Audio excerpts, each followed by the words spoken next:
Yeah, we're in front of John Sonny Franzese's childhood home after he moved from Naples, Italy. He came to the Greenpoint section of Brooklyn, very close to Williamsburg, and he grew up in this house.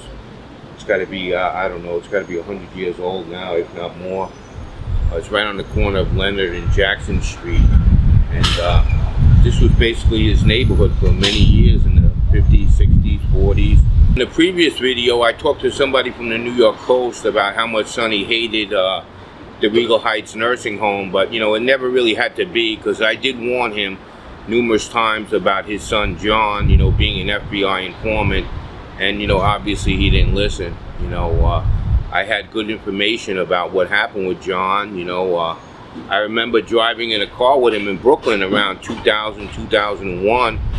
And I dropped him off at the end of the day, and the next time I came to Brooklyn, like everybody and their mother, like, you know, wanted to talk to me about John Franzese Jr.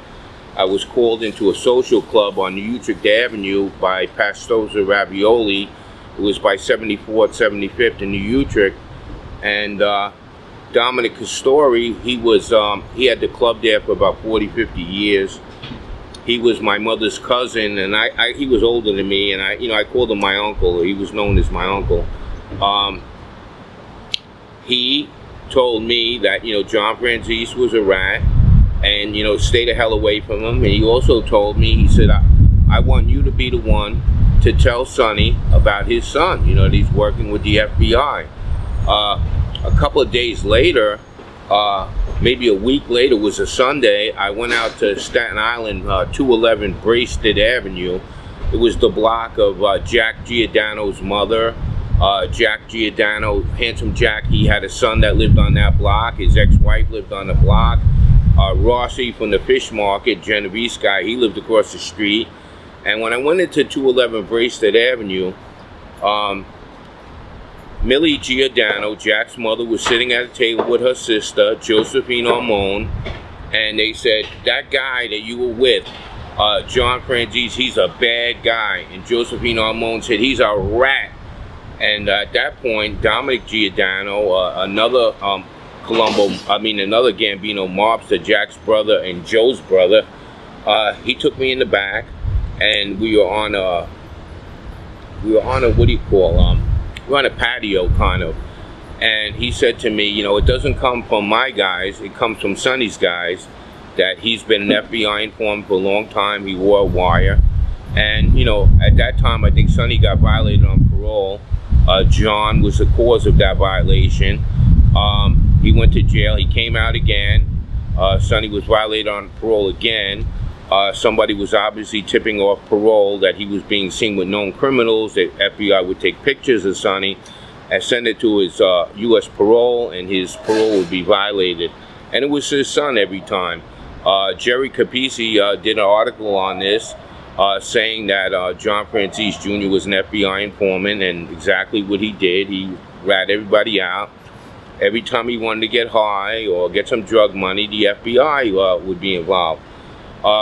Shortly after the time I had met with Giordano, I had gotten a call. It was 2001, 2002, around there. I can't remember. I didn't walk around with a pad in my pocket like Michael Franzese or Sammy the Bull, but it was around that time. I had gotten a call from John Franzese's sister, younger sister, who died of cancer, Tina, little Tina they called her. She said, could you come by my house? There's a strange guy swimming in my pool. And I said, all right. I went to the house. I wanted to tell John Franzese off anyway. And Sonny wasn't around at the time. I think he was in on a violation. I walked into the backyard. There was cars in front of the house. People who were in the cars. I walked in the backyard, and Robert Lewicki, an FBI agent, who was, I guess, John's first handler, was swimming in the pool. And obviously, I knew who these guys were. I know FBI agents when I see them, and they knew who I was, because John Franzese was giving false information about me, saying Greg Vita knows my father, Greg Vita knows the Giordanos, Greg Vita knows this one. So it wasn't a good scene with John. Shortly after, I got violated on parole. I didn't even do anything. I went back for a year and a half. I think that the FBI called up my parole and said, listen, this guy is tipped off about one of our informers and we don't want him on the street. And I got violated again. John Franzese wore wire on Frank Campione. He got him violated on parole. He was meeting with known criminals in the local library, the Shelter Rock Library, and John Franzese he was a dime dropper. He walked around with a lot of dimes in his pocket, and he got Frank put away. He wore wire on Frank. He made phone calls on everybody. He put a lot of people away over the years. So, that story that, he says, I was testifying against my father, but I really wasn't testifying against him.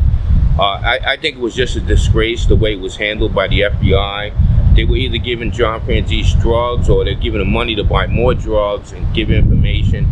But, if it wasn't John, it would be somebody else, I guess. Before John, it was Greg Scarpa.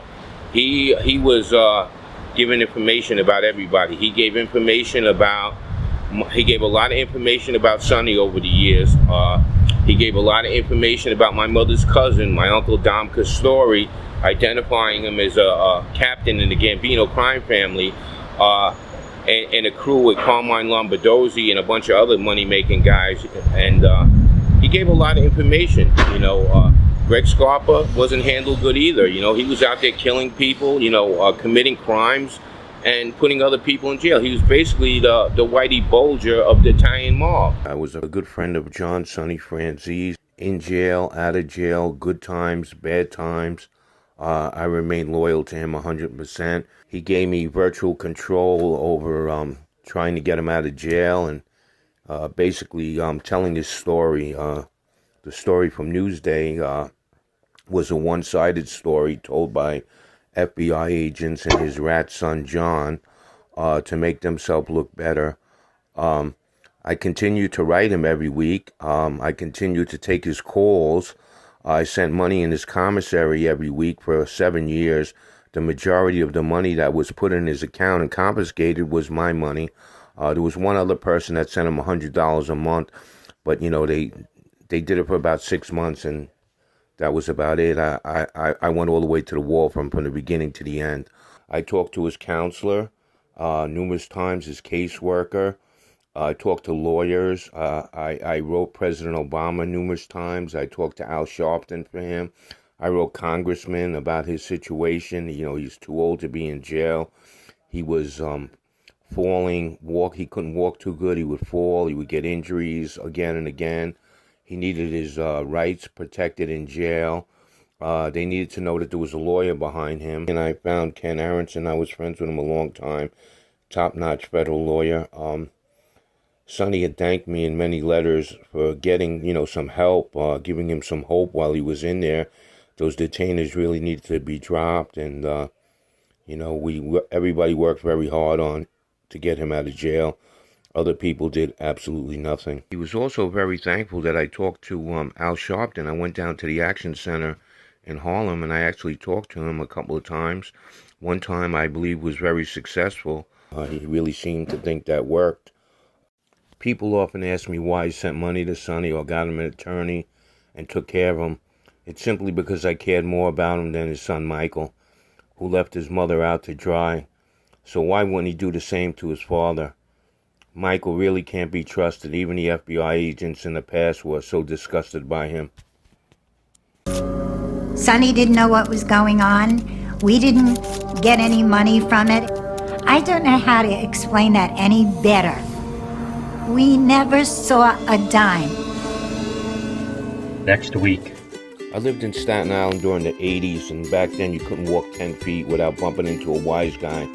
I was fortunate to meet Porky, who was known for building a major bookmaking operation and known for taking bets from baseball legend Pete Rose. Besides that, I'd like to give a shout out to a good friend of ours, Nick Casella. Sonny really loved this kid. I mean, I'm giving him credit. He took Sonny out to Little Italy, took him around everywhere, took him out to eat. I mean, Sonny really loved this kid. If you like the video, like, comment, and subscribe. And don't forget to share it.